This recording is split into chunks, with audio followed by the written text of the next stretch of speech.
नमस्कार दोस्तों, मैं उत्सव कुमार आप सभी का आपके अपने YouTube चैनल उत्सव मैथ्स में स्वागत करता हूं। आज की वीडियो में मैं फिर से आप सभी स्टूडेंट के लिए SSC CGL previous years question का आज हमारा 12वां सेट है। प्रीवियस ईयर्स क्वेश्चन का आज हमारा 12वां सेट है। तो जो अभी तक एसएससी सीजीएल 2023 का 11 सेट्स को देखना चाहते हैं तो प्लेलिस्ट बना दिया गया, आप वहाँ जाकर उन सारे प्रश्नों को देख सकते हैं। इस वीडियो में हम लोग सबसे पहले बात करेंगे कि एसएससी सीजीएल में किस टाइप के प्रश्न आपके एग्जामिनेशन में देखने को मिलते हैं और इन सारे प्रश्नों को बनाने का क्या अप्रोच होना चाहिए, क्या तरीका होना चाहिए, उन सारी चीज़ों के बारे में भी हम लोग इस वीडियो में देखने वाले हैं। जैसा कि आप सभी स्टूडेंट को पता होगा कि मैं डेली आप सभी स्टूडेंट के लिए एसएससी सीजीएल 2023 का 2 सेट लाता हूँ, एक मॉर्निंग में लाता हूँ और एक आपका इवनिंग के टाइम में आता है। तो ये वीडियो उन सभी स्टूडेंट के लिए बेहद ही इंपॉर्टेंट है जो एसएससी का सीजीएल, सीएचएसएल या एमटीएस की तैयारी कर रहे हैं। सीजीएल 2024 जिनका एग्जामिनेशन अभी चल रहा है उनके लिए भी यह वीडियो बेहद ही इंपॉर्टेंट है, क्योंकि आपके एग्जामिनेशन में कहीं ना कहीं मैथ के इसी टाइप के प्रश्न आपके एग्जामिनेशन में देखने को जरूर मिलते हैं। और ये सारे का सारा जो पीडीएफ है ना, ये बात किया जाए ये कौन सा शिफ्ट है एसएससी सीजीएल का, तो एसएससी सीजीएल 19 जुलाई सेकेंड शिफ्ट का पूछा गया ये सारा का सारा प्रश्न है। पहला प्रश्न आपके स्क्रीन के ऊपर नजर आ रहा है। एक इनलेट पाइप है ए और बी, किसी टंकी को 1.5 घंटे में भर सकते हैं। 1.5 घंटे का फ्रैक्शन वैल्यू होता है 3/2। ठीक है। सी एक आउटलेट पाइप है, मतलब वो टंकी को खाली करने का काम करता है, वो 4.5 घंटे में खाली करता है, मतलब 9/2 आवर में। ठीक है। जबकि केवल पाइप ए और सी को एक साथ खोल दिया जाता है तो खाली टैंक को 6 घंटे में भर सकते हैं। यानी ए और सी को अगर साथ में खोल रहे हैं ना, तो वो उस खाली टंकी को 6 घंटे में भर सकते हैं। तीनों का हम एलसीएम लेंगे तो 3/2, 9/2 और 6 का जब हम एलसीएम लेंगे ना तो एलसीएम आपका निकल के आ जाएगा 18। ए प्लस बी 3/2 आवर में 18 काम करता है, तो ए प्लस बी की एफिशिएंसी होगी 3 छक 18, 6 दूनी 12 एफिशिएंसी होगी। सी 9/2 आवर में 18 काम करता है तो सी की एफिशिएंसी होगी 4। ए प्लस सी 6 घंटा में 18 काम कर रहा है तो ए प्लस सी की एफिशिएंसी हो गई 3। अब चूंकि ये जो सी है ना वो टंकी को खाली करने का काम करता है, मतलब उसकी एफिशिएंसी क्या हो गई, नेगेटिव। अब देखिए सी की एफिशिएंसी -4 और ए प्लस सी की एफिशिएंसी 3 है, तो सी की जगह पे -4 ये बराबर हो गया 3, तो ए की एफिशिएंसी पता चल गई 7। आपसे पूछ रहा है खाली टैंक भरने के लिए बी द्वारा लिया गया समय। अगर ए की एफिशिएंसी 7 है और ए प्लस बी की एफिशिएंसी 12 है, तो यहाँ से बी की एफिशिएंसी पता चल जाएगी 12 - 7 मतलब 5। 12 - 7 मतलब 5। ठीक है। यानी बी जो है ना उस कार्य को 5 एफिशिएंसी के साथ कर रहा है। टोटल वर्क है यहाँ 18। जब 18 को 5 से डिवाइड करेंगे, 18/5 घंटे में वो कार्य समाप्त होगा। 18/5 घंटा मतलब 3 घंटा प्लस 3/5 घंटा। अब इसको मिनट में कन्वर्ट करने के लिए साइड से गुना करना पड़ेगा। ये 5 इस साइड को गुना करेंगे 12 बार में, तो 3 घंटा 12 × 3 मतलब 36 मिनट, मतलब 3 घंटा 36 मिनट में बी जो है ना अकेले उस कार्य को समाप्त करेगा। ऑप्शन नंबर 2 इसका सही उत्तर हो जाएगा। देखिए बात करेंगे पेपर का लेवल क्वेश्चन नंबर 1 का कैसा था, तो वो आपका इजी लेवल का क्वेश्चन था। क्वेश्चन नंबर 2 कह रहा है कि 500 रुपये में खरीदी गई एक साड़ी पर अंकित मूल्य इस तरह से डाला जाता है कि 16% का लाभ होता है और बाद में इसे अंकित मूल्य पर X% की छूट के साथ बेचा जाता है, तो साड़ी का विक्रय मूल्य 493 रुपया है। देखिए इस वस्तु का 500 रुपया सीपी है, इस पर 16% दाम बढ़ाया जाता है, यानी उस वस्तु का जो 16% का अगर हम फ्रैक्शन वैल्यू की बात करेंगे तो ये होता है 4/25, यानी बढ़ाया गया 16%, यानी 25 का माल हो गया 29, यानी 29/25। अब यहाँ पर X% का छूट दे रहा है, यानी X/100। चूँकि इसे आप 100 - X लिखिए या 100 लिखिए कोई अंतर नहीं है। यहाँ पर इसी का वैल्यू यहाँ पर हो गया SP आपका 493 रुपया। ये 25 इस 500 को काटेगा 20 बार में, ये 29 इस 493 को काटेगा 29 एकम 29 17 बार में। ठीक है। तो यहाँ से आपका हो गया 17 और ये 20 जो है ना इस 100 को काटेगा 5 बार में, यानी x बराबर यहाँ पता चला 17×5 = 85। अब चूंकि ये डिस्काउंट यहाँ पर एक्चुअली 100 - X होना चाहिए, यानी 100 - X% का ही वैल्यू आपका 85 है, तो X% का वैल्यू यहाँ से निकल के आएगा 100 - 85 डेट मीन्स 15%।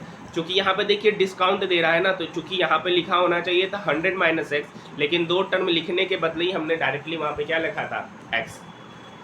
यहाँ तक बात समझ में आई? तो ये भी क्वेश्चन आपका इजी लेवल का क्वेश्चन है। क्वेश्चन नंबर 2 भी कोई हार्ड क्वेश्चन नहीं है। क्वेश्चन नंबर 3 की बात करेंगे। क्वेश्चन नंबर 3 है, देखिए एक महिला अपने पुत्र से 28 वर्ष बड़ी है, तो मान लेते हैं कि पुत्र की आयु x वर्ष है, तो महिला की आयु क्या होगी, तो महिला की आयु होगी x + 28 वर्ष। आगे देखा रहा after 3 years his age will be double of its daughter, या पुत्र, तो यहाँ पर उनकी आयु 3 साल बाद क्या होगी, तो इसकी आयु होगी 3 साल बाद x + 3। महिला की आयु 3 साल बाद क्या होगी, x + 32। अब 3 साल बाद महिला की जो आयु है वो पुत्र की आयु की दोगुनी है, यानी इसी क्वेश्चन को सॉल्व करना है। x + 32 ये बराबर हो गया 2x + 6 के। ये x इक्वल के इधर आएगा तो 2x - x x हो गया, ये 6 इक्वल के उधर जाएगा तो 32 - 6 आपका हो गया 25, सॉरी 29 30 31, 29 30 31 हो जाएगा, और 31 में से 6 गया, 31 में से 6 गया तो आपका 25 वर्ष निकल के आ जाएगा।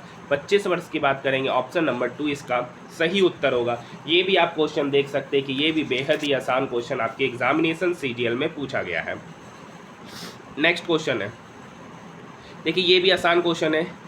ए किसी काम को 4 दिन में करता है, बी उसी काम को 12 दिन में करता है, तो दोनों मिलकर उस कार्य को कितने दिन में कर रहे हैं, तो टोटल कार्य कितना हो गया 12। ए 4 दिन में 12 काम कर रहा है तो ए की एफिशिएंसी 3, बी 12 दिन में 12 काम कर रहा है तो बी की एफिशिएंसी 1। पूछ रहा वे इस पर 2 दिन तक साथ में कार्य किया, मतलब दोनों साथ में कार्य किया, दोनों की एफिशिएंसी कितना, 3 + 1 4 एफिशिएंसी के साथ वे लोग कितने दिन तक काम किए, 2 दिन तक, तो टोटल काम कितना हुआ, एक दिन में 4 काम तो 2 दिन में 8 काम, टोटल काम है आपका 12, तो 12 में से 8 चला गया 4 काम। अब उस 4 काम को पूछ रहा कितना काम बचा, तो काम कितना बचा 4, कितने में 12 पे, तो 4/12 मतलब 1/3 कार, मतलब 1/3 कार अभी भी शेष है। इस क्वेश्चन का सही उत्तर ऑप्शन नंबर 4, ये भी आपका इजी लेवल का क्वेश्चन है। ठीक है, नेक्स्ट क्वेश्चन की ओर पढ़ रहे हैं।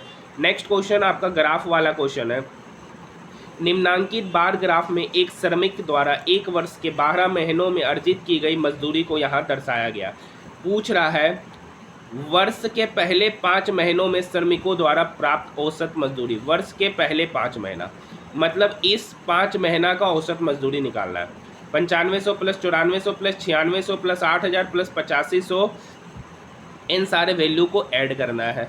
तो यहाँ पर ऐड करेंगे 6 5 11 4 15 5 20 का 0 बाकी 2, 8 2 10 8 18 18 9 27 27 और 9 36 36 9 45। औसत निकालना है तो 5 से डिवाइड करना पड़ेगा, 450 / 5 मतलब 90। अब चूंकि ये औसत मजदूरी मैंने 85 पर लेके गया, डबल 0 बैठा दीजिए, ठीक है, तो आपका हो जाएगा 9000, यानी औसत मजदूरी हो गया उस 5 साल का कितना, 9000। इस क्वेश्चन का सही उत्तर ऑप्शन नंबर 4 हो जाएगा। तो ये भी क्वेश्चन आपका आसान क्वेश्चन था, वो भी क्वेश्चन आपका आसान क्वेश्चन था थोड़ा सा। नेक्स्ट क्वेश्चन किससे किससे बना है आप लोग कमेंट सेक्शन में जवाब जरूर दीजिएगा। देखिए यहाँ पर आपको क्वेश्चन सिर्फ देखना नहीं है, साथ में बनाना भी है। तो देखिए एक लोरी के पहिए की त्रिज्या 182 सेंटीमीटर है, तो वो पहिया जो है ना एक चक्कर में कितना डिस्टेंस कवर करेगा, मतलब पहिए की परिधि निकालना, पहिए की परिधि निकालना। तो पहिए की परिधि होता है 2πr, यानी 2 × 22/7, और रेडियस आपका 182। ये 7 इस 182 को काटेगा, 7 दूनी 14 7 6 42, 26 × 52 यानी 22 × 52।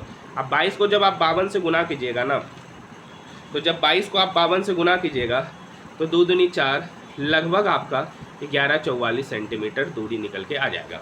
अब देखिए आगे कर रहा है ना, लोरी की चाल 66 किलोमीटर प्रति घंटा है, प्रति मीटर चक्कर लगाने की संख्या पूछ रहा है, यानी 60 मिनट में कितना दूरी कर रहा है, 66 किलोमीटर। ठीक है, तो 1 मिनट में कितनी दूरी तय कर रहा होगा, तो 1 मिनट में दूरी तय कर रहा होगा 66/60 किलोमीटर, डेट मीन्स 1.1 किलोमीटर की दूरी तय कर रहा है। अब इसका यूनिट है सेंटीमीटर, इसका यूनिट है किलोमीटर, तो इसको सबसे पहले सेंटीमीटर में कन्वर्ट करने के लिए तो पहले मीटर में कन्वर्ट करेंगे तो 1000, फिर सेंटीमीटर में कन्वर्ट करेंगे तो 100 से, और 1 0 ऐसे खत्म हो जाएगा तो मतलब 4 0 बचेगा, तो 11000 सेंटीमीटर। यानी यानी वो 1 मिनट में कितना दूरी तय कर रहा है, 11,000 सेंटीमीटर। तो पूछ रहा है एक पहिया 1 मिनट में कितना चक्कर काटेगा, तो 1 मिनट में जो दूरी का वर्ग हो रहा है 11 पे 4 जीरो, और एक पहिया कितना एक चक्कर में दूरी कवर कर रहा है, तो 1144। तो 1,10,000 में 1144 से हम लोग क्या करेंगे, डिवाइड करेंगे। मैं इस कैलकुलेशन को थोड़ा सा साइड में कर लेता हूँ, मैं थोड़ा सा साइड में कैलकुलेशन कर रहा हूँ। तो इसका सही उत्तर निकल के आ रहा है 96.15।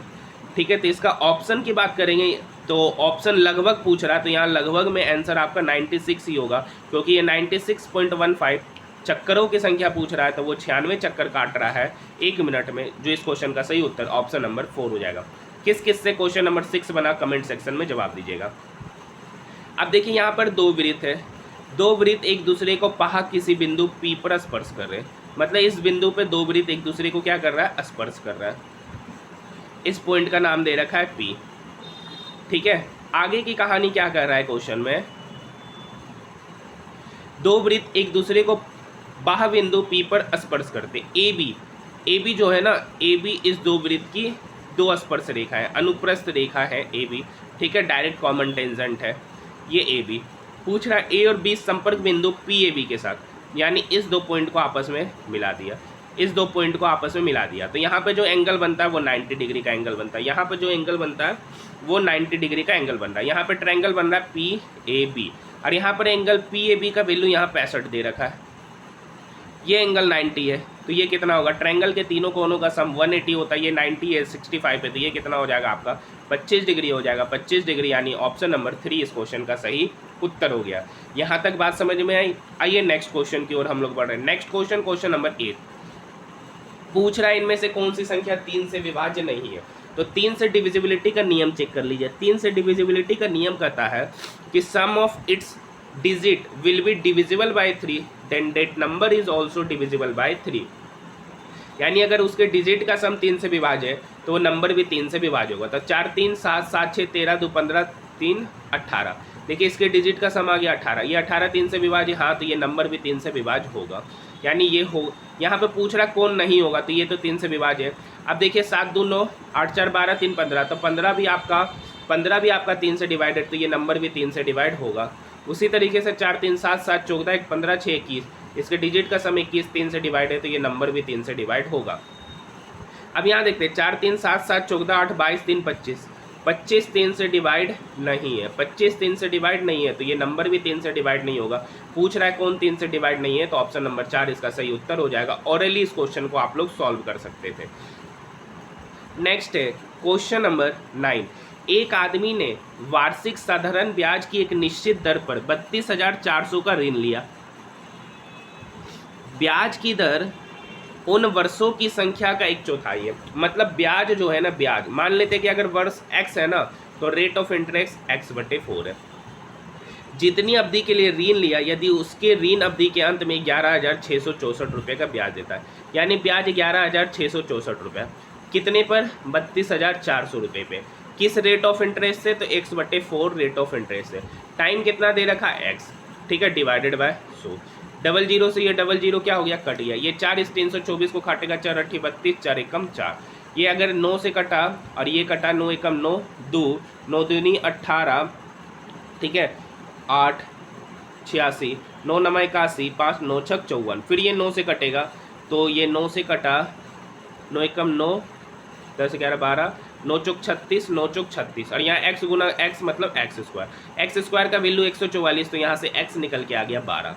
ये x क्या माने थे, टाइम। x क्या माने थे, टाइम। आपसे पूछ रहा ब्याज की दर, तो ब्याज क्या है, टाइम का आधा।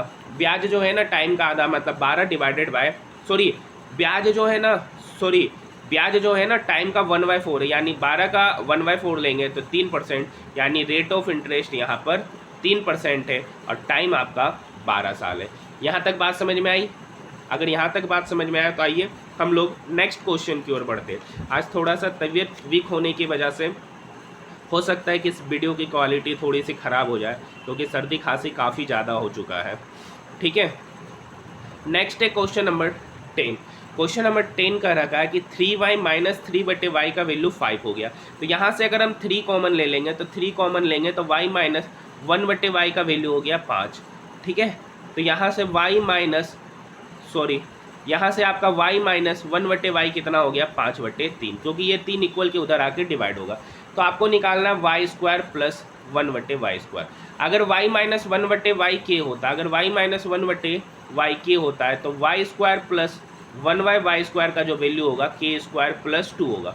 यानी यहाँ पर 5/3 का होल स्क्वायर प्लस 2 कर दीजिए।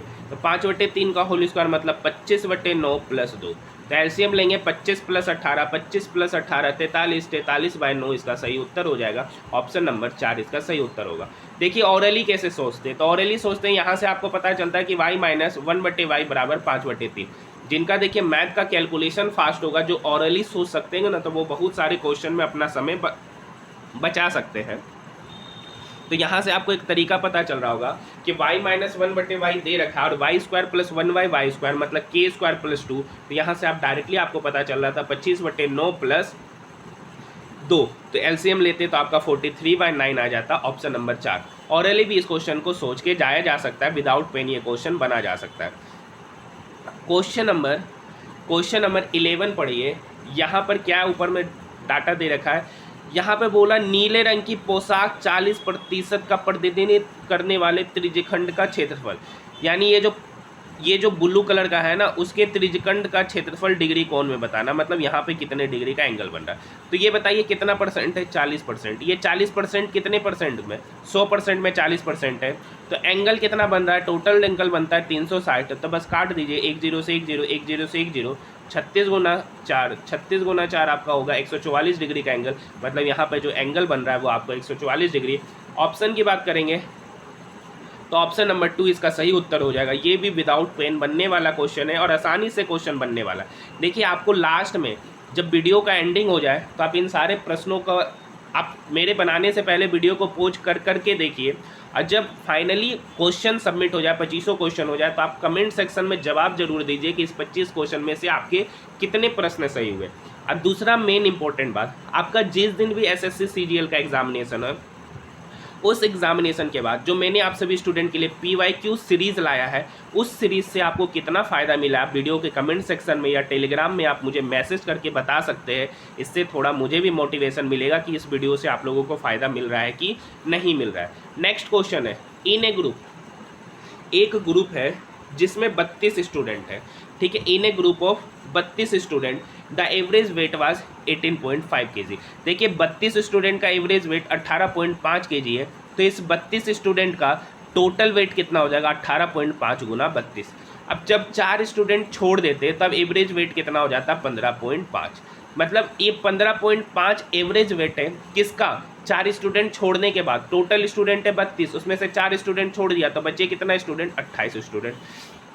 तो पूछ रहा what was the average weight of the student, मतलब इसमें से इसको घटा देंगे और उसका एवरेज पूछ रहा है। तो एवरेज निकालने के लिए आपको 4 से क्या करना पड़ेगा, डिवाइड करना पड़ेगा। अगर आप यहाँ से देखिएगा तो देखिए कैलकुलेशन आपका कितना आसान हो गया। तो देखिए जब 18.5, ये आपका टोटल वेट है, 32 लोगों का टोटल वेट है और ये 28 लोगों का टोटल वेट है। तो 4 लोगों का मतलब जो 4 स्टूडेंट छोड़े उसका एवरेज वेट पूछ रहा है। तो क्या करेंगे, 32 लोगों के टोटल वेट्स में से 28 लोगों के टोटल वेट को घटा के 4 से डिवाइड कर देंगे तो एवरेज वेट पता चल जाएगा उस 4 स्टूडेंट का। ये 4 से ये 32 कटा 8 बार में, ये 4 इस 28 को काटेगा 7 बार में, तो इधर हो गया 18.5 गुना 8। जब 18.5 को 8 से गुना करेंगे 8 पचे 40 का 0, बाकी 4 8 8 64, 64 और 4 68, यानी 8 6 14, मतलब इधर हो गया 148। मतलब 18.5 को 8 से गुना कीजिएगा। इधर 15.5 को जब 8 से गुना कीजिएगा ना तो 15.5, 15 सती 105, 105 और 7 पचे 35, 105 और 3 108.5, कितना हो गया 108.5। अब 148 में से 108.5 को घटा दीजिएगा तो आपका निकल के आ जाएगा 39.5। यानी वो जो 4 स्टूडेंट उस ग्रुप को छोड़े उनका जो औसत वेट है आपका 39.5 है। ऑप्शन नंबर 2 इसका सही उत्तर है। किससे क्वेश्चन नंबर 12 बना, जल्दी बना, वो भी कमेंट सेक्शन में बताइएगा। देखिए मैं यहाँ आपको कोई ट्रिक नहीं देने वाला हूँ, यहाँ पर मैं आपको कोई ट्रिक के बारे में नहीं बता रहा हूँ। आप अपने कैलकुलेशन को इतना फास्ट रखिए ना कि क्वेश्चन आपसे सेकंडों में बने, ठीक है। थोड़ा सर्दी होने की वजह से थोड़ा सा क्वेश्चन बताने में मुझे भी समस्या हो रहा है और आप लोग को शायद आवाज़ की क्वालिटी भी सही नहीं समझ में आ रही होगी, नेक्स्ट क्वेश्चन है कोट ए माइनस बी। अब देखिए कोट 15 है, तो कोट 15 को हम लोग लिख सकते हैं 45 माइनस 30, कोट 45 माइनस 30। अब कोट ए माइनस बी क्या होता है, कोट ए, ठीक है, यानी आपको निकालना है कोट 45 माइनस 30 डिग्री का वैल्यू। तो cot A minus cot B का फॉर्मूला लिखा हुआ है, कोट ए कोट 45 का वैल्यू होता है 1, कोट बी कोट 30 डिग्री का वैल्यू होता है √3 + 1 divided by cot B minus cot A, तो कोट 30 डिग्री का वैल्यू √3 - 1। अब 1 × √3 आपका √3 + 1 हो गया। रेशनलाइजेशन करेंगे तो ऊपर √3 + 1 बटे √3 + 1 से गुना करेंगे, तो ऊपर हो गया फाइनली आपका √3 + 1 का होल स्क्वायर, और नीचे हो गया a + b × a minus B, a² - b² होता है √3 का स्क्वायर 3, 3 - 1 आपका 2। अब ऊपर में देखिए ये है आपका a + b का होल स्क्वायर, a + b का whole square a² + b² + 2ab, √3 का स्क्वायर 3, अब 1 का स्क्वायर 1, 3 + 1 हो गया आपका 4, अब 4 + 2ab यानी 2 × √3, तो 4 + 2 √3 डिवाइडेड बाई 2। कोई ऑप्शन नहीं नजर आ रहा है तो 2 से काट दीजिए, यानी 2 + √3। जब 4 + 2 √3 में 2 कॉमन लीजिएगा ना, तो अंदर बचेगा 2 + √3 और नीचे वाले 2 से कट के फाइनली आंसर √3 + 2, ऑप्शन नंबर 2 इसका सही उत्तर हो जाएगा। नेक्स्ट क्वेश्चन की ओर हम लोग बढ़ रहे हैं। ये क्वेश्चन आसान क्वेश्चन है, देख सकते हैं मैक्सिमम पेपर में जो क्वेश्चन का लेवल है ना वो आसान है। क्वेश्चन कह रहा है कि अनिल और बिपिन किसी कार्य को 15 दिन में करते हैं, बिपिन अकेले इस कार्य को 20 दिन में करता है। दोनों के एलसीएम लेंगे तो 15 और 20 का एलसीएम होता है 60। a + b 15 दिन में 60 काम कर रहा है, तो a + b की एफिशिएंसी हो गया 4। b जो है ना 20 दिन में 60 काम कर रहा है, तो यहाँ से b की एफिशिएंसी पता चल गई 3। पूछ रहा अनिल अकेला इस कार्य को कितने दिन में करेगा, यानी a + b की एफिशिएंसी 4, b की एफिशिएंसी 3, तो यहाँ से a की एफिशिएंसी पता चल गई 1। अब देखिए टोटल कार्य है यहाँ पे 60, इस 60 कार्य को अब a से करा रहा है, a की एफिशिएंसी है 1, यानी 60 डिवाइडेड बाई 1, मतलब a अकेला उस कार्य को मतलब अनिल उस अकेले कार्य को 60 दिन में समाप्त करेगा। ऑप्शन नंबर 4 इसका सही उत्तर हो जाएगा। देखिए क्वेश्चन नंबर 15 भी आसान क्वेश्चन है। आपको मैंने एक फॉर्मूला बताया था, इस कंसेप्ट से आपके एग्जामिनेशन में क्वेश्चन पूछे जाते हैं। CP/MP ये बराबर होता है 100 - % डिस्काउंट बटे 100 + % प्रॉफिट, ठीक है। तो यहाँ से आपका CP/MP 100 - % डिस्काउंट 10% का, तो 100 - 10% मतलब 90, 100 + % प्रॉफिट यहाँ आपका 20% का है, तो 100 + 20 मतलब 120। अब ये 30 या 90, ये 30 चौक 120, यानी यहाँ पर जो रेशियो निकल के आ गया 3/4। पूछ रहा है क्रय मूल और मुद्रित मूल मतलब अंकित मूल का अनुपात पूछ रहा है, तो अनुपात हो जाएगा 3:4, 3:4 मतलब ऑप्शन नंबर ए इसका सही उत्तर हो जाएगा। किस किस से ये क्वेश्चन बना आप मुझे कमेंट सेक्शन में बता सकते हैं। ऑरली देखते विदाउट पेन सॉल्व करने का प्रयास करते, तो देखिए ऊपर में होगा 10% का छूट दिए, तो 100 - 10 90, और नीचे हो जाएगा 100 + 20 120, 90/120, 90/120 जब 30 से कटेगा तो 3/4। ऑरली या विदाउट पेन भी इस क्वेश्चन को आप सोच सकते हैं, ठीक है। नेक्स्ट क्वेश्चन है, देखिए ये क्वेश्चन मैं आपके लिए छोड़ रहा है। क्वेश्चन नंबर 16 का जवाब आपको देना, यहाँ पर बस कैलकुलेशन है, यहाँ पर कैलकुलेशन है, इस कैलकुलेशन को कीजिए और आप मुझे कमेंट सेक्शन में आंसर जरूर बताइएगा कि किस किस से क्वेश्चन नंबर 16 का सॉल्यूशन हुआ है। बाकी आंसर यहाँ पर देख सकते हैं -31/232। नेक्स्ट क्वेश्चन देखिए, नेक्स्ट क्वेश्चन आसान क्वेश्चन है। यहाँ पर देख सकते हैं कि सेक थीटा का वैल्यू 4/3 है। यहाँ पर इस इक्वेशन को देखिए तो दोनों में क्या है, tan² थीटा है। अब tan² थीटा है तो अंदर क्या बचा 1 + tan² थीटा, कॉमन ले लिए tan² थीटा, तो अंदर ये बचा, तो इधर हो गया tan² थीटा।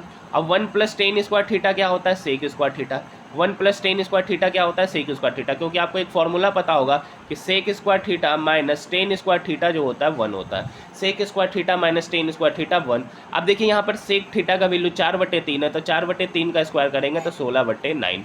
अब आपको चाहिए tan² थीटा, तो tan² थीटा आपको निकालने के लिए sec² थीटा में 1 को घटाना पड़ेगा, तो tan² थीटा बराबर होता है sec² थीटा -1। sec² थीटा का वैल्यू 4/3, यानी 4/3 का होल स्क्वायर में 1 को घटा दीजिए, तो 4/3 मतलब 16/9, 16/9 में से 1 घटा देंगे तो यहाँ से tan² थीटा पता चलेगा, यहाँ से tan² थीटा पता चलेगा, तो 16/9 - 1 मतलब 7/9। तो यहाँ पर यही दोनों का मल्टीप्लिकेशन हो जाएगा, 9 × 9 81 और 16 सती 72 से, यानी इसका सही उत्तर 112/81, ऑप्शन नंबर 1 में इसका सही उत्तर नजर आ रहा है। कौन कौन इस मेथड से इस क्वेश्चन को बनाया है और कौन कौन पीवीएच वाला फॉर्मूला लगा के बना है, आप मुझे कमेंट सेक्शन में बताइएगा। देखिए मैं यहाँ पर बार बार बोल रहा हूँ, यहाँ पर आपको कंसेप्ट भी सीखना है कि क्वेश्चन को बनाने का क्या अप्रोच हो सकता है। हो सकता है कि आप लोगों का अप्रोच मुझसे भी और भी बेटर हो, ठीक है। यहाँ पर देखिए, यहाँ पर देखिए टेन अल्फा है, यहाँ कोस अल्फा है। अभी आपको एक फॉर्मूला लिखे थे कि sec square theta minus tan square theta 1 होता है, तो उसी कंसेप्ट का यहाँ पर यूज कराकर पी और क्यू के बीच में संबंध निकालेंगे। देखिए यहाँ पर टेन तो है, यहाँ पर अगर अच्छे से देखिएगा तो यहाँ टेन अल्फा बराबर क्या है, यहाँ टेन अल्फा बराबर है क्यू बटे 4, 4 उधर जाके डिवाइड होगा।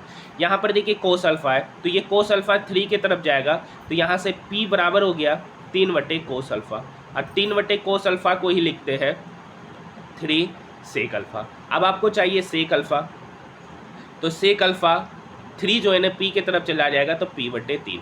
अब आपको पता है sec square theta minus tan square theta 1, मतलब इसका स्क्वायर में से इसका स्क्वायर को घटा देंगे, तो sec square alpha minus tan square alpha इधर हो जाएगा, sec square alpha minus tan square alpha. पहले दोनों इक्वेशन में स्क्वायर करेंगे और सेकेंड वाले इक्वेशन में से पहले वाले इक्वेशन को घटा देंगे, तो sec square alpha minus tan square alpha इधर करेंगे तो इधर हो गया पी स्क्वायर बटे 9 माइनस क्यू स्क्वायर बटे 4 चौक 16। अब sec square alpha minus tan square alpha क्या होता है 1, यानी 1 बराबर हो गया पी स्क्वायर बटे 9 माइनस क्यू स्क्वायर बटे 16। उत्तर की बात करेंगे तो इसका सही उत्तर ऑप्शन नंबर 3 होगा। क्वेश्चन नंबर 18, क्वेश्चन नंबर 18 किन किन स्टूडेंट से बना है, आप कमेंट सेक्शन में जरा जवाब जरूर दीजिएगा। देखिए नेक्स्ट क्वेश्चन है चोर और पुलिस वाला। मैंने आप सभी स्टूडेंट के लिए चोर और पुलिस का बहुत सारा कंसेप्ट पर जितने भी चोर और पुलिस वाले क्वेश्चन बनते हैं मैंने ऑलरेडी आपको कराया। देखिए एक चोर अपराध करता है यहाँ पर, और अपराध करने के बाद 12 किलोमीटर पर आवर की चाल से भाग जाता है। चोर के भागने के 20 मिनट बाद एक चौकीदार ने उसका पीछा करना शुरू किया। तो देखिए चोर जो है ना 60 मिनट में 12 किलोमीटर गया, 60 मिनट में 12 किलोमीटर जा रहा है, तो 20 मिनट में कितना जा रहा होगा, तो 60 का 20 कितना है 1/3, तो 12 का 1/3 कितना होगा 4 किलोमीटर, यानी वो 20 किलोमीटर में दूरी तक कितना कवर किया होगा 4 किलोमीटर। अब जब पुलिस को पता चला, चौकीदार को पता चला, तो वो चोर का पीछा करने लगा। अब 20 मिनट में उसे पकड़ लिया, तो यहाँ से यहाँ की दूरी जो है ना 20 मिनट में कवर किया चोर, और पुलिस जो है ना यहाँ से यहाँ की दूरी 20 मिनट में कवर किया।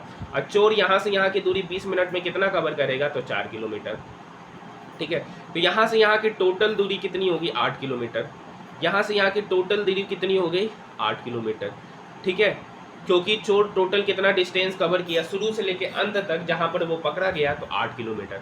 उस 8 किलोमीटर की दूरी को पुलिस कितने मिनट में कन्वर्ट किया 20 मिनट में, यानी 20 मिनट में पुलिस जो है ना 80 किलोमीटर की 20 मिनट में जो पुलिस है ना 8 किलोमीटर की दूरी तय करता है, क्योंकि यहाँ से यहाँ की दूरी 8 किलोमीटर है। तो 60 मिनट में कितना दूरी तय किया होगा, तो 60 मिनट में 20 का 3 गुना है, तो 8 का 3 गुना मतलब 24 किलोमीटर। पूछ रहा उसका स्पीड निकालिए, उसका स्पीड निकालिए, तो वो 60 मिनट में अगर 24 किलोमीटर की दूरी तय कर रहा है, तो मीटर पर आवर में आपका कितना हो जाएगा 24 बटे ठीक है आवर है, चूँकि ये 60 मिनट में 24 किलोमीटर की दूरी किया, तो उसका स्पीड होगा 24 किलोमीटर पर आवर। इसका सही उत्तर हो जाएगा ऑप्शन नंबर फर्स्ट, इसका सही उत्तर हो जाएगा ऑप्शन नंबर फर्स्ट, क्योंकि अगर 60 मिनट में अगर 24 किलोमीटर की दूरी तय कर रहा है तो किलोमीटर पर आवर में स्पीड होता है, तो 24/60 मतलब किलोमीटर पर आवर में बात करेंगे तो 24 किलोमीटर। नेक्स्ट क्वेश्चन है, एक स्कूल में गणित, अंग्रेजी और रसायन विज्ञान की सीटों का अनुपात दे रखा है 6:4:7। इन सीटों में क्रमशः 20%, 40% और 60% की वृद्धि गई। यहाँ पे 20% का वृद्धि हुआ मतलब 12, क्योंकि अब बाकी सब काट देंगे 120/100, तो 100 सबका नीचे का कट जाएगा, 10 पहले ही काट दिए, ठीक है। यहाँ पे 40% का मतलब 14, और यहाँ पे 60% का वृद्धि मतलब 16। फ्रैक्शन में भी नहीं कन्वर्ट किए, ठीक है। यहाँ से चर दिया 12, ये 4 कट गया, यहाँ पर इसको काटेगा 4 चौक 16। अब ये 2 से कटा 3 बार में, ये 2 से कटा 7 बार में, और ये 2 से कटा 2 बार में। 7 पहले से मल्टीप्लाई कर दीजिए, 3×3 9 7:14। ये क्वेश्चन किसको समझ में आया है, देखिए यहाँ पर मैंने बहुत सारे कैलकुलेशन को छोड़ा। अगर प्रोसेस वाइज जाइएगा तो देखिए 20% का वृद्धि हुआ मतलब 6 पर 120/100, ठीक है, कॉलन, ठीक है। 4 पर आपका 40% का वृद्धि हुआ तो 140/100 गुना और 7 पे आपका जो वृद्धि हो रहा है ना, 7 पे आपका 60% मतलब 160/100। तो यहाँ से 100 कट गया, 0 0 0 कट गया। बस कैलकुलेशन कीजिए, आंसर आपका निकल के आएगा। वही मैंने कैलकुलेशन को ही क्या छोड़ दिया था। नेक्स्ट क्वेश्चन है, त्रिभुज ABC है, कोई त्रिभुज ABC है, ठीक है। ABC त्रिभुज के बारे में यही जानकारी दे रखा है कि एंगल B और एंगल C के समद्विभाजक, आंतरिक समद्विभाजक मतलब अंदर की ओर जो समद्विभाजक है ना, वो O पर कोई कोण बना रहा है। तो यही एंगल BOC आपसे पूछ रहा है और एंगल A आपको दे रखा है 72 डिग्री। तो जब आंतरिक कोण बनाता है ना, तो एंगल BOC बराबर होता है 90 डिग्री प्लस एंगल A/2 के। आपसे एंगल AOE BOC पूछ रहा है, तो 90 प्लस एंगल A 72 दे रखा है, 72/2 मतलब 90 degree plus 36 degree, 90 plus 36 degree मतलब 126 डिग्री। इसका सही उत्तर होगा ऑप्शन नंबर 4। ऑरली भी इस क्वेश्चन को बनाया जाना चाहिए। अगर आपको ये फिगर अगर दिमाग में विजुअलाइज हो गया होगा कि ये क्वेश्चन क्या पूछ रहा है, तो 90 प्लस एंगल A/2 और 72 का आधा 36, 90 प्लस 36 126, ऑप्शन नंबर 4 इसका सही उत्तर होगा। ये क्वेश्चन विदाउट पेन भी बन सकता है अगर आपके दिमाग में ये क्वेश्चन का फिगर बन रहा होगा तब। नेक्स्ट क्वेश्चन मैंने आपको क्वेश्चन नंबर 22 कितनी बार बताया है, ठीक है। देखिए यहाँ पर A प्लस बी प्लस सी 12 दे रखा है, A² plus B² plus C² 50 दे रखा है, AQ plus BQ plus CQ minus 3ABC पूछा। देखिए A प्लस बी प्लस सी का होल स्क्वायर, ये आपको पता है। देखिए मैं तो डायरेक्टली बनाता हूँ, लेकिन आपके लिए लिख दे रहे formula A² plus B² plus C² plus 2 times of AB plus BC plus CA। तो अगर आपको AB plus BC plus CA निकालना है, तो यहाँ से एक बात समझ लीजिए, हम लोग इसका स्क्वायर करके इसको घटा के 2 से डिवाइड कर देते हैं। तो 12 का स्क्वायर हो गया 144, 144 में से 50 घटाएंगे डिवाइडेड बाय 2, तो 144 में से 50 घटाएंगे तो 94, 94 डिवाइडेड बाय 2 मतलब डेट मीन्स 47। यानी AB plus BC plus CA निकालने के लिए 47 डायरेक्ट हम लोग यूज करते हैं, क्योंकि इसको स्क्वायर में से इसको घटाएंगे तो ये निकलेगा 2AB plus BC plus CA। AB plus BC plus CA निकालने के लिए 2 से डिवाइड करेंगे। AB plus BC plus CA आपको पता चल गया। अब देखिए फिर इसका फॉर्मूला लिखते हैं। ऐसे तो हम लोग डायरेक्टली सॉल्व करते हैं, AQ plus BQ plus CQ minus 3ABC, ये बराबर हो जाएगा A plus B plus C into A² plus B² plus C², minus common लेंगे तो AB plus BC plus CA, ठीक है। यहाँ पर ये हो गया, और A plus B plus C यहाँ 12 है, A² plus B² plus C² यहाँ 50 है, और AB plus BC plus C अभी जस्ट निकाले, वो निकल के आया 47, ठीक है। इधर हो गया 12, 50 माइनस 47 मतलब 3, 12 गुना 3 मतलब 36। इसका सही उत्तर ऑप्शन नंबर 4 होगा। देखिए इस टाइप के क्वेश्चन को हम लोग डायरेक्टली कैसे बनाते हैं, यहाँ पर 12 का स्क्वायर करेंगे 144, 144 में से 50 चल गया, 2 से डिवाइड कर दीजिए तो 94/2, 94/2 मतलब 47। क्योंकि कंसेप्ट अगर आपके दिमाग में होगा, फॉर्मूला आपके दिमाग में होगा, तो ये पॉइंट डायरेक्टली निकलेगा। उसके बाद आपको पता है कि होता है A प्लस बी, चूंकि ये फॉर्मूला है तो बाहर में होता है A plus B plus C into A² plus B² plus C², यानी यहाँ 50 माइनस 47। मतलब आप देख सकते हैं 2 स्टेप में इस क्वेश्चन का सॉल्यूशन निकल सकता था, अगर आपके फॉर्मूला जो है ना आपके दिमाग में अगर विजुलाइज हो रहा है। देखिए क्वेश्चन नंबर 23 एक इंपॉर्टेंट क्वेश्चन है। 2 व्यक्ति एक साथ एक वृत्ताकार ट्रैक पर विपरीत दिशा में 20 मीटर पर सेकेंड की स्पीड से और 30 मीटर पर सेकेंड की स्पीड से पास करते हैं, ठीक है। यदि वृत्ताकार पथ की परिधि 100 मीटर है, वृत्ताकार पथ की परिधि 100 मीटर है, तो ज्ञात कीजिए कि वे एक दूसरे को कितनी अलग अलग बिंदुओं पे पार करेंगे। तो इस तरीके के क्वेश्चन को बनाने के लिए क्या करना चाहिए, पहले स्पीड का रेशियो निकालिए। तो स्पीड का रेशियो हो जाएगा 20/30 मतलब 2/3। अब चूंकि वे दोनों एक दूसरे के विपरीत दिशा में जा रहे हैं, तो पूछ रहा कितने अलग अलग बिंदुओं पर मिलेंगे। तो चूंकि ये एक दोनों के विपरीत दिशा में जा रहे हैं, तो विपरीत दिशा में जाएंगे तो उनकी स्पीड को जोड़ दीजिए, तो 2 + 3 क्या हो गया 5, मतलब वे 5 अलग अलग बिंदुओं पर मिलेंगे। इस क्वेश्चन का सही उत्तर ऑप्शन नंबर फर्स्ट हो जाएगा। ऑरली भी आप इस क्वेश्चन को बना सकते हैं, क्योंकि यहाँ पर बोल रहा है ये दोनों विपरीत दिशा में जा रहे हैं, तो विपरीत दिशा में कितने अलग अलग बिंदुओं पे मिलेंगे, तो जो उनका स्पीड का रेशियो निकल के आएगा ना, और विपरीत दिशा में जा रहे हैं तो दोनों स्पीड का रेशियो को जोड़ दीजिएगा तो 2 + 3 5 हो जाएगा। ऑप्शन नंबर फर्स्ट इसका सही उत्तर हो जाएगा। किसको क्वेश्चन नंबर 27 का सॉल्यूशन करके बताया, कौन कौन क्वेश्चन नंबर 23 का सॉल्यूशन करके बताया, कमेंट सेक्शन में जवाब जरूर दीजिएगा।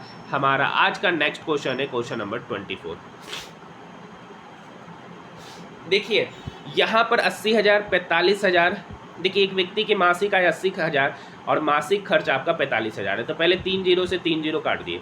इनकम यहाँ 80 यूनिट है, खर्च आपका यहाँ 45 यूनिट है, तो बचा कितना रहा, 80 में से 45 चला गया तो 35 सेविंग करा। और इसको काटिएगा तो ये अगर 5 से कटेगा 16 बार में, ये 5 से कटा 9 बार में और ये 5 से कटा 7 बार में। ये सेविंग है, ये एक्सपेंडिचर है और ये इनकम है। बोल रहा है कि इनकम में 16% का बढ़ोतरी हुआ, 16% का बढ़ोतरी हुआ, तो 16 का 16% मतलब 16 का स्क्वायर 2.56, बढ़ोतरी हुआ 2.56 का, तो इनकम कितना हो गया 18.56। अब देखिए खर्च पर 8% की वृद्धि हुई, खर्च पर 8% का वृद्धि हुआ, तो 9 का 8% होता है 0.72, 9 का 8% होता है 0.72, बढ़ोतरी हो रहा है 0.72 का, तो एक्सपेंडिचर आपका कितना हो गया 9.72। तो 18.56 में ये इनकम हो गया नया और ये एक्सपेंडिचर हो गया, तो सेविंग कितना होगा, तो 6 में से 2 गया 4, 15 में से 7 गया 8, इधर हो गया 17, 17 में से 9 गया 8, यानी पहले सेविंग 7 का था, अब सेविंग 8.84 का है, तो सेविंग कितना बच गया, बढ़ गया 1.84, कितने में 7 पे, तो 100 पर कितना। ठीक है, परसेंटेज निकालना, तो ये 100 नीचे आएगा तो जो कि फाइनली कट जाएगा 184 डिवाइडेड बाई 7, यानी 7 दूनी 14, 4 7 6 42, 2 जीरो, 7 दूनी 14, ठीक है, यानी 26.2% की वृद्धि होगा उसके सेविंग में। इसका सही उत्तर ऑप्शन नंबर 2 हो जाएगा। यहाँ तक बात समझ में आए? आइए हम लोग आज की वीडियो का, आज के क्वेश्चन का आखिरी क्वेश्चन देख रहे हैं। अब आपको लास्ट में जवाब देना है कि इस 25 क्वेश्चन में आपके कितने क्वेश्चन सही हुए। एक बेलन का पार्श्व पृष्ठीय क्षेत्रफल दे रखा है 3168। पार्श्व पृष्ठीय क्षेत्रफल मतलब वक्र पृष्ठ का क्षेत्रफल, और वक्र पृष्ठ का क्षेत्रफल होता है 2 पाई, आर पता नहीं, और ऊंचाई आपका 48 दे रखा है और इसी का वैल्यू 3168 है। ठीक है, cm स्क्वायर है। तो यहाँ से कैलकुलेशन कीजिएगा तो आर आपका निकल के आ जाएगा, यहाँ से कैलकुलेशन कीजिएगा तो आर आपका निकल कर आ जाएगा, जो भी निकल के आएगा। अब आपसे पूछ रहा आयतन, आयतन होता है पाई आर स्क्वायर एच, बेलन का आयतन होता है पाई आर स्क्वायर एच, पाई है 22/4, 22/7, आर आपको निकालना है। ठीक है, तो आर जो भी निकल के आया होगा उसको 2 बार मल्टीप्लाई कीजिएगा, गुना एच, गुना एच। ठीक है, एच आपका 48 है। यहाँ से कैलकुलेशन कर लीजिएगा, जो कैलकुलेशन करके रेडियस निकल के आ रहा होगा उस रेडियस को 2 बार मल्टीप्लाई करके, हाइट से मल्टीप्लाई करके 22/7 से गुना कर दीजिएगा, तो आंसर आपका निकल के आ जाएगा 16,632 सेंटीमीटर क्यूब। ये कुछ नहीं है, ये एक छोटा सा कैलकुलेशन है जो आप लोग आसानी से करके निकाल सकते हैं। अगर बात करेंगे इसका पेपर का लेवल का, तो अगर आपने इस मैथ के क्वेश्चन को देखा होगा तो ये मैथ के प्रश्न आपका 19 जुलाई सेकेंड शिफ्ट में पूछा गया है। सीजीएल का 19 जुलाई सेकेंड शिफ्ट 2023 में पूछा गया। अगर यहाँ मैथ का लेवल का बात किया जाएगा तो मैथ का लेवल में अगर आपने यहाँ पर अच्छा से क्वेश्चन को देखा होगा ना, तो मैं 25 के 25 क्वेश्चन को मैं ईजी क्वेश्चन कहूँगा। एक भी ऐसा क्वेश्चन नहीं था जो आपको फंसाने वाला हो या दिमाग लगाने वाला हो, सारे के सारे प्रश्न आपके ईजी थे। हो सकता है कि 1-2 क्वेश्चन तो आपका कैलकुलेशन वाला था, जैसे क्वेश्चन नंबर 25। बाकी अगर क्वेश्चन को देखिएगा तो ना तो कहीं कैलकुलेशन था उस तरीके का और ना ही उस तरीके का क्वेश्चन पूछा गया। पेपर जो था ये काफ़ी इजी पेपर है, और आपके एग्जामिनेशन अगर आपने 2024 का एग्जामिनेशन देने वाले सीजीएल का या एमटीएस का एग्जामिनेशन देने वाले, रेलवे का एग्जामिनेशन देने वाले, तो मैथ का पेपर का लेवल आपका लगभग यही रहने को मिलता है। तो इस वीडियो को कंप्लीट देखिए। ये सीरीज में कब तक आप सभी स्टूडेंट के लिए लाऊंगा आप मुझे कमेंट सेक्शन में जरूर बताइएगा। वैसे जब तक एग्जामिनेशन सीजीएल का होने वाला है मैं डेली आप सभी स्टूडेंट के लिए सीजीएल का एनालिसिस लाऊंगा, उसके बाद एमटीएस और रेलवे का मैं डेली कर दूंगा। जैसे 26 सितंबर को आपका सीजीएल का एग्जामिनेशन समाप्त होगा, उसके बाद से मैं डेली आप सभी स्टूडेंट के लिए एनटीपीसी, एएलपी और रेलवे का जितनी भी वैकेंसी आई है ना उसका सारे प्रीवियस ईयर्स के मैथ के क्वेश्चन का सॉल्यूशन और मैथ आपको इसी चैनल पे पढ़ाने वाला हूँ। तो अभी से ही चैनल को सब्सक्राइब कर लीजिए। अगर आपको लगता है कि इस वीडियो में किसी तरीके की कमी है तो आप मुझे कमेंट सेक्शन में बता सकते हैं। बाकी लोगों का एक कमेंट बहुत आता है कि सर आप इस वीडियो को इंग्लिश में लाइए, इंग्लिश में पीडीएफ लाइए। तो देखिए मैं आप लोगों को पहले ही बता देना चाहता हूँ, ये आंसर की है और आंसर की आपका एक ही लैंग्वेज में होता है। आंसर की आपका एक ही लैंग्वेज में होता है, जिसकी वजह से मैं इंग्लिश में नहीं ला पा रहा हूँ। अगर मैं यहाँ पर हिंदी और इंग्लिश दोनों को अगर मैं ले लेता हूँ ना, हिंदी भी ले लेता हूँ और इंग्लिश भी ले लेता हूँ, तो यहाँ पर स्क्रीन काफ़ी छोटा हो जाएगा और स्क्रीन छोटा होने की वजह से फिर मैथ के क्वेश्चन को मैं बता नहीं पाऊँगा, क्योंकि अभी मैं मोबाइल से ही वीडियो को बनाता हूँ। तो आज के लिए इतना ही, मिलते हैं हम लोग नेक्स्ट वीडियो में।